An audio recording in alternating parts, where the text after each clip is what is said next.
NFC East. It's a happy Monday morning, especially if you're a Philadelphia Eagles fan, especially if you're in the city of Philadelphia, because the Eagles, they got the best possible matchup you could ask for. They really did, Tone DeShields. They got the best possible matchup. Eagles fans, you're foolish if you want the Cowboys in the divisional round. Maybe not as foolish if you wanted Tom Brady and the Tampa Bay Buccaneers. The New York Football Giants are the team you wanted to face in the divisional round. Never the Seattle Seahawks. You got one of them. I'm just going to say this point blank. I know the Giants looked very impressive in their win over the Vikings yesterday, but that Minnesota Vikings defense is not a playoff defense, and that was one of the worst defenses that made the playoffs I've ever seen. Nothing against Daniel Jones, who balled out. Nothing against Saquon Barkley. But the Giants will be facing a whole different animal Saturday night at 8:15. Yeah, man. Eagles-Giants divisional round. Couldn't have wrote it any better. Part 3. And you're right. I agree with you 150% when it comes to the matchups. I'm not one of those guys that's going to rely on my ego in this situation. Of course, I'm an Eagles fan. It'd be fun to knock the Cowboys out of the playoffs. That'd be exciting, right? But why not watch them get knocked out a week earlier? You know? Why not watch them struggle against the Buccaneers? Now, look, we ultimately don't know how that game's going to play out. But when it comes to the Giants and Eagles, I think that's the best possible case scenario for the Philadelphia Eagles. And I've talked about it all last week. You and I have talked about it. The fact that I don't care what anyone says. Get to the Super Bowl. I don't care who your opponent is. I don't care if they're the 7th seed, the 6th seed. Whoever they are, knock them off, get to the next round, and take the path of least resistance. They're all playoff teams at the end of the day. It means nothing if you beat the number 3 seed or the number 4 seed versus the number 6 seed or number 7 seed. It doesn't do, and you don't get points for that. Take care of your opponent, get to the next round. And this is the best possible matchup. The first matchup in the season, the Philadelphia Eagles just romped the Giants. I think it was like 49-48 to like 22. It was a bad loss for the Giants. And then the season finale, Giants versus some of their starters. The Eagles are just trying to coast through the game and not show too much. So it really was an ugly game on both sides of the ball for both teams. But overall, man, part 3, this is going to be really exciting. I'm looking forward to it. You know, there were so many good matchups over this weekend, but, you know, I want to stay on this Giants-Vikings matchup, if you don't mind, Jeff. You know, Daniel Jones had one of his best games of his career, man. 24 for 35, 379 total yards, 2 passing touchdowns, and Saquon added in over 100 total yards and 2 rushing touchdowns. I know Daniel Jones is still Daniel Jones, and this Giants team is still trying to figure it out, Jeff, but is there something to really be concerned about when you think about how hot Jones and Barkley are getting? And then Isaiah Hodgins, 8 catches, 105 yards, 1 touchdown. I know the Vikings defense is bad, but still, the Eagles should still be on upset alert, correct? I think the Eagles, yeah, absolutely. And here's one of the reasons why. Daniel Jones, as much as we want to mock him, he is a significantly better quarterback than what the Eagles faced in Week 14. And that's just the reality of the situation. Daniel Jones is the first quarterback ever to throw for 300 yards, rush for 75 yards, and throw for 2 touchdowns in the playoff game. Oh, by the way, he did it in his first playoff start. So you got to give credit where credit is due. And he has as many playoff wins as Dak Prescott, and he has more playoff wins than Jalen Hurts. I'm sorry, it's just a reality. I don't care who he faced. The Giants won that football game because of Daniel Jones' arm and Daniel Jones' legs. The Vikings had no answer for a guy like that. And Brian Daboll used everything in his power to make sure Daniel Jones took over that football game. He knew the Vikings couldn't stop him. And Daniel Jones is like a cheat code, too, on those 3rd and 1, 4th and 1s. He's a big guy, 6'6". So you just run him up the mill. Here is my – if you're a Giants fan, this would be the biggest concern. You're playing the Eagles on a short week. Your quarterback just got the ball 17 times. He got beat up pretty good. Didn't get sacked a ton, but he did get beat up pretty good. Took some hits. Saquon Barkley took some hits. You just got done this huge fight, beating Minnesota, which, by the way, I did think was going to happen because the Giants probably should have beat the Vikings in Week 15, if we're going to be honest with. I spoke about it. I said the Giants are going to win this game, flat out. I was very confident. I was too, and it's weird. If I had to pick one of the road teams to win, it was the Giants. I was not going too off topic. I was kind of shocked by what the Seahawks did early in that 49ers game. The Chargers, I'm really shocked they blew that lead. We'll get to that. But overall, if you were picking a road team to win this weekend, it was probably the Giants over the Cowboys, even though the Cowboys are a 5 seed. Yeah, most definitely. I think that was the main. I think that was the only team I really had winning on the road. But you brought up that Jags game and you brought up that 49ers game. Let's work our way backwards, right? So, man, let's start with that Jags game for one, and then we'll top it off with the 49ers game. What a coaching performance by Doug Peterson. Wow. The first half was, I ain't gonna lie. I ain't gonna lie, man. The first half, they looked snake bitten. They looked paralyzed. Nothing was going right. And then all of a sudden they flipped the switch. And it's so funny, as I was keeping up with that game, I was watching it, and I'm thinking to myself, are the Chargers really going to Charger this game? I don't know. It was something about this game that just felt like 27 points wasn't enough. 30 points won't be enough. And lo and behold, Trevor Lawrence and those boys battle back. 4 passing touchdowns, 4 interceptions. Got to give credit where credit is due. He just balled out in that second half, man. The defense for the Jaguars, wow, stepped up. But I'm not going to let this man off the hook. There's some heads that need to roll, but I'm not going to let this man off the hook because some people talk about him like he's the greatest gift of God's green earth. And Justin Herbert was anemic in the second half. Jeff, please explain to me why your guy could not get it done.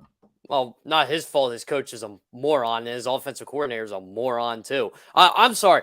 I don't like how Justin Herbert is throwing the ball more than Trevor Lawrence in the second half. I don't like that. That is coaching malpractice. When you have a 27-0 lead, the fact that Justin Herbert threw the ball, dropped back 75% of the time, and Trevor Lawrence dropped back 70% of the time just shows you how unfit the coach Brandon Staley actually is. I thought Brandon Staley did a really good job with that football team this year, rallying them for the injuries, getting together. I still don't know if he'll lose his job. Joe Lombardi is one of the worst offensive coordinators in football. I can't believe he coaches Justin Herbert, to be quite honest with you. And the Chargers, they couldn't even run the ball anyway. They weren't running the ball in the first half with Austin Eckler. So I understood why they were passing it, but you got to give the ball to Austin Eckler, to Josh Kelly in that second half. You got to kill clock. You just were not doing it. And then Cameron Dicker, who won the Eagles the game earlier this season, missed the layup, 40-yard field goal. It would have changed the complexion of that game. Did Justin Herbert play well in that second half? No, but the Chargers did him no favors either. And I just get tired of Justin Herbert slander, period. I know you got to hear from the morons like Emmanuel Acho. Look, I'm just going to say it's about Justin Herbert. He's still an elite quarterback in this league. It's not. Yeah. I mean, I don't think that's the question. I don't think anyone's questioning his talent.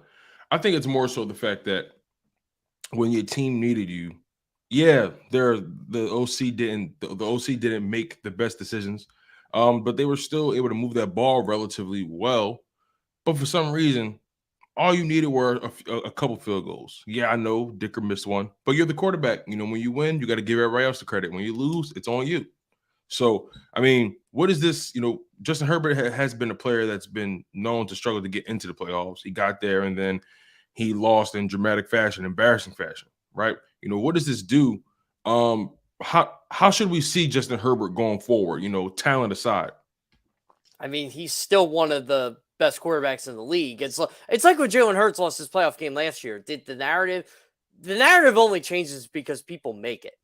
And this is how I look at Justin Herbert. He's going to have plenty of opportunities to make deep playoff runs. Is it bad he blew a 27-0 lead? Yeah, Warren Moon blew a huge playoff lead. You never hear anybody talk about, though. You hear people talk about the Bills' comeback against the Oilers in 1992. You never talk about what Warren Moon did in that game. And Warren Moon was still an elite quarterback for 6-7 more years. Justin Herbert's going to be in that same boat. He's going to have other opportunities here. Now this is where it gets interesting, Tone. Does Sean Payton, I know he wants to go there. Will he get the opportunity to coach Justin Herbert, or will the Chargers say, you know what, Brandon Staley did a pretty good job for us this year getting us into the playoffs. Should we go with him another year? Should we ride with him? Or we have a chance to get a Super Bowl winning coach like the Jaguars did with Doug Peterson and bring him in to coach our guy and have this marriage last for a decade plus. I think when it comes to a guy like Brandon Staley, you know who he is. You know who he is, and he's shown me his limitations over the past couple of years. But he got the team to the playoffs. I think the Chargers organization, they were embarrassed. They were embarrassed on on Saturday. And one thing I will say about these big wigs, these top dogs, these executives in the NFL, they don't like to admit they're wrong, and they don't like to be embarrassed. And that's exactly what happened. Brandon Staley embarrassed the Chargers organization because all you saw were people talking, are the Chargers going to charge you this game? They have a stigma. They have they're known for being talented and not getting the job done. I think if I crucify Brandon Staley for anything, it's how he handled his roster going into the playoffs, right? Mike Williams, you had him playing in the final game of a season that didn't matter. And then all of a sudden he's unavailable with a back fracture. That cannot happen, right? That automatically you're strapping your quarterback and forcing him to play above a level that he needs to play. But again, they lost the game. I got to give credit to Doug Peterson, man. I understand the Jags lost this game. I understand the Chargers lost, but got to give credit to the Jags, man. Their defense stepped up when it mattered most. And, man, Travis Etienne, a guy that just runs hard, got the job done. I think the game was I think one of the defining plays of that game was the fake quarterback sneak and Etienne, rushing to the sideline and set up that field goal. That was a good timeout by Doug. When they used the T formation. You know where he got that play from? So James Franklin used the T formation a lot this year with Nicholas Singleton and Kaytron Allen. And he made you guess which running back was going to get the ball. And it usually was Singleton, and Singleton would get about a 50, 60-yard run off that play. Not all the time, but a lot of the time during the year. He even was using it in the Rose Bowl.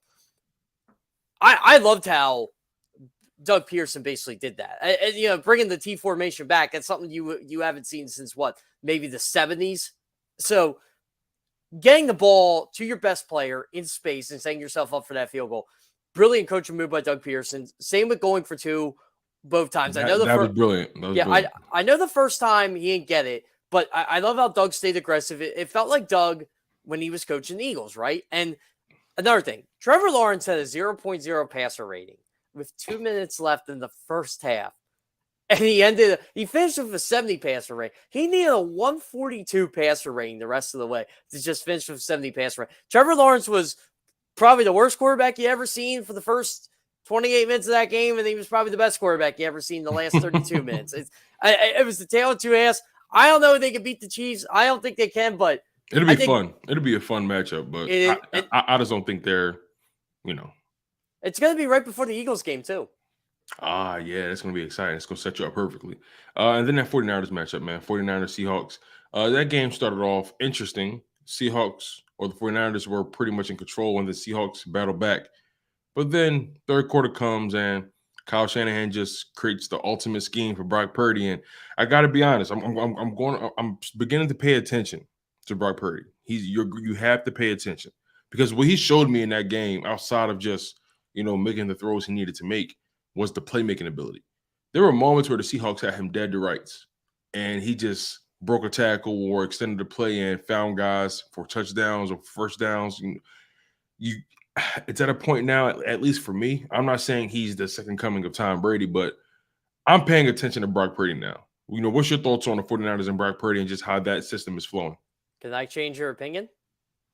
Can you change my opinion? Yeah. This is not a ledge I'm holding on to. I'm willing to die on. This is a hill I would love to be talked off of.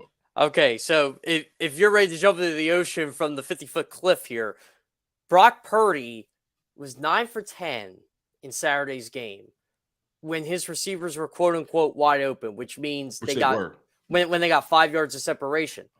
When that wasn't the case, he was 9 of 20. I didn't think he played that well on Saturday, and he threw for 300 yards. That first half, he was just anemic, and then it seemed like Kyle Shanahan went back to the drawing board and said, "All right, I'm going to create these windows for you."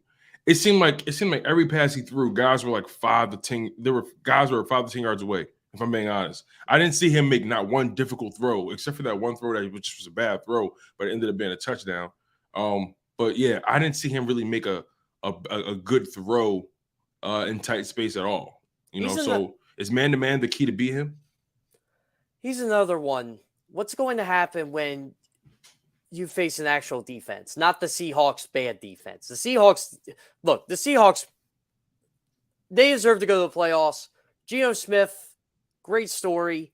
I like that young team. They got a lot of nice young players, but they just weren't ready for prime time. And that defense specifically was not ready for prime time. They can't stop the run. And when you can't stop the run, you can't stop the pass, which leaves Brock Purdy throwing the wide open receivers. What's going to happen now when you play the Cowboys or the Bucks, defenses that have a pulse, or Philadelphia? That's what I want to see. I want to see Brock Purdy go against the best, not the Arizona Cardinals, not the Los Angeles Rams, not the Seattle Seahawks. I'm sorry. I like Brock Purdy. I liked him in college. There's a lot I like about his game. I think any quarterback can succeed in Kyle Shanahan's offense. And I think the 49ers are a really, really good football team. But I want to see this quarterback go up against defenses that are going to get pressure in his face and are going to force him to roll out of the pocket and actually make a tough throw or two, which he did not. Look, he made a nice throw on Saturday, don't get me wrong, but that game was out of hand. What's going to happen when you're getting chased by Sam Reddick, by Micah Parsons, by Javon Hargrave, by the DeMarcus Lawrence? What's going to happen then? That's what I want to know. When you're facing consistent pressure. 49ers have won 11 in a row. I've given them a ton of credit for that. I think they're the biggest threat to go to the Super Bowl for the Eagles, but I'm going to keep it real here. Who have they beaten that you can just say they're the best team in the NFC? Everybody wants to move the goalposts with the Eagles and the Cowboys, and I get it. The 49ers were 6-2 against playoff teams this year. I give them credit for that, but the last really good team they faced, they let up a 40-burger, and that's all I'm got to say. Question. During Brock Purdy's win streak during the regular season, did they beat a playoff team? Well, Seattle. Okay, all right. Okay, I mean, and they just bounced them, but we knew how that was kind of going to go. So other than that, they didn't play a playoff team throughout that stretch that he was winning games in the regular season. I'm just trying to remember who they faced because the final couple weeks. I'm not trying to make like a point or anything. It's just more. I'm just curious because you may be on to something. I try not to lean too hard on the who have they beaten because people throw that around with the Eagles. So I try not to lean too hard on that point. But for a guy like him, a guy who still relatively is improving, but I got to admit, he's playing with confidence. And when you're confident, you start to think you can ball with the best of them. But again, it's easy to be confident in a Kyle Shanahan offense. It's going to be really interesting to see. But go ahead, Jeff. They beat two playoff teams. So they beat Tampa Bay and they beat Seattle. So those are the two. Now, I'm just looking at their win streak here. Rams, Chargers, that's a good win. That's a good win. Yeah. Cardinals, Saints, Dolphins were a playoff team. They had two of that game. But that was during the Dolphins losing streak. This is where I started really believing in the 49ers here. Dolphins, Buccaneers, Seahawks, win. And they played 3 games in 11 days. That's impressive. Then they kicked the crap out of the Commanders, started their spot. Well, the Commanders are already in a spiral, but they really got that going. Then Raiders, Cardinals. But overall, they didn't play this world-beaten schedule. Right. I still don't know how they lost to Denver. I still don't know how they lost to Atlanta. I still don't know how they lost to Chicago. San Francisco should probably be the team that should have had home field this year if they would have beat those teams earlier in the year. But again, I understand. This is why they went out and got Christian McCaffrey. And I'll say this team is very tough to beat. If you're just looking on paper, Christian McCaffrey, Deebo Samuel, George Kittle, Brandon Ayuk, with that offensive line, that team should probably score 30 every week. And that defense probably shouldn't give up less than 20 every week. But I'm just curious to see what happens when they start facing a team of their caliber. The Eagles, they faced the Cowboys twice. I mean, the second game they had backup quarterback in there, but still, they faced the Cowboys. The NFC East went through a gauntlet this year. I think that's why no one questions what the Giants are doing. Because the Giants, they faced the Eagles, they faced the Cowboys. They had those tough matchups, and they survived, and they won a playoff game. It was a big victory for the division yesterday. Yeah, definitely. And we're going to find out just how good this division really is when we see the Cowboys face off against the Buccaneers tonight. We're still waiting on our guy, Mike Gill, to come to the show. But really quickly, before we go to break, Jeff, I want to get your quick thoughts on that matchup, Buccaneers-Cowboys tonight. Who wins? Who stands out? What's going to be the complexion of the game? Give me your pregame thoughts for that game tonight. can the Cowboys not beat themselves? That's what I'm concerned about. I think the Cowboys should beat this team. I think they're better than this team. I think they can score enough points to beat Tampa Bay, if we're going to be honest with you. They should be able to score 25, 30 off this defense. I know Tampa Bay's defense is good, and I know they beat Dallas 19-3 the first time, but they can get pressure on Dak Prescott. And when Prescott faces that pressure, what's he going to do? Is he going to be Dak Prescott that we've seen all year and throw these interceptions, or is he going to be Dak Prescott against the Eagles and look like a top 5, top 10 quarterback in football? That's what I want to see. I think the Cowboys defense will be fine against Tom Brady. I think they'll hold their own, but is Dallas going to beat themselves? Because if they do, they're going home.